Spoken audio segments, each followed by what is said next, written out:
Then it says the spirit of knowledge and the fear of the Lord. These are priestly, spiritual, devotional terms. That the second David, the son of David, the branch man, king, this coming Messiah, will be like David, a man after God's own heart. And Jesus will say in his ministry, I say only what the Father tells me to say. And he will go in and purify the temple, and his disciples will look at him and say that all of the prophecies are true, that zeal for the Lord will consume him. He's a man marked by the spirit of knowledge and the fear of the Lord. And so we can have peace knowing that God keeps his promises, and that we see that in the life of Jesus. He is the branch man. He is the coming Messiah. And then we can have peace in God's just rule. Look what it says here in verses 3 through 5. It says, in his delight shall be in the fear of the Lord, which is interesting because when you hear fear of the Lord, you don't think delight. That's delightful to be afraid. That's absolutely delightful. But his delight, his pleasure, his joy is to stand in awe of God, in complete obedience. Again, Jesus says, I do only what the Father has told me to do. And look at his, look what flows out of this fear of the Lord. It says, he shall not judge by what his eyes see. He's not going to be tricked or deceived by appearances, or decide disputes by what his ears hear. He's not going to just go with what everyone says or popular opinion. Man looks at the outside, the scripture says, but God looks at the heart.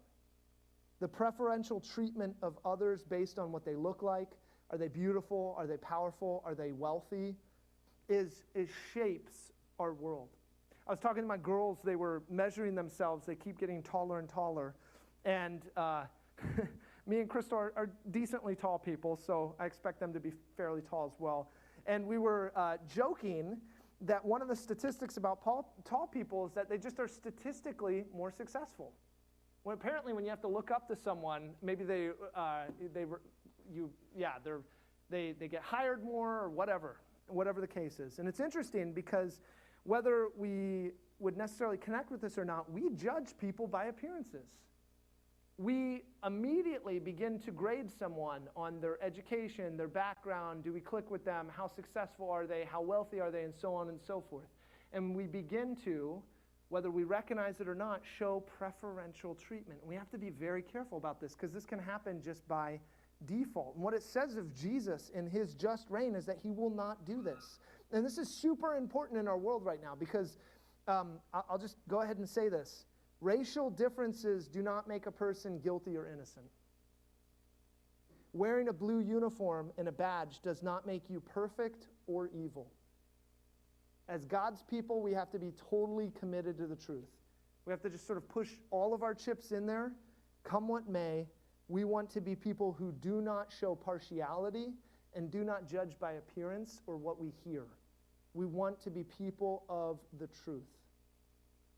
And so Jesus is this king of truth. He won't change his mind by someone's bank account.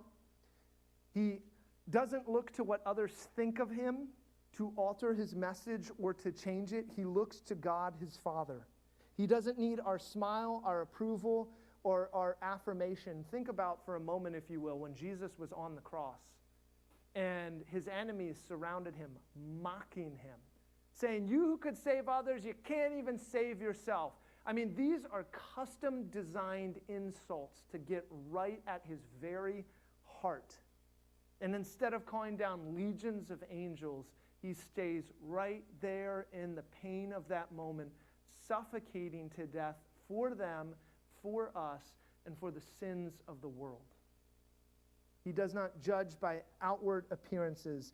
It says, verse 4, but with righteousness he shall judge the poor and decide with equity for the meek of the earth. And what this means by judging is it means putting things right, making things straight, organizing things rightly.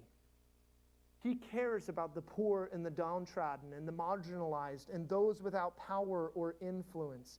In fact, what's interesting is if you look at the history of the world, Jesus is the greatest thing that has ever happened for equality, for human dignity, for the elevating of the poor. Right now, we are in a theater that's part of an organization that is devoted and dedicated with a singular objective to care for the poor. And that objective is fundamentally informed by Jesus.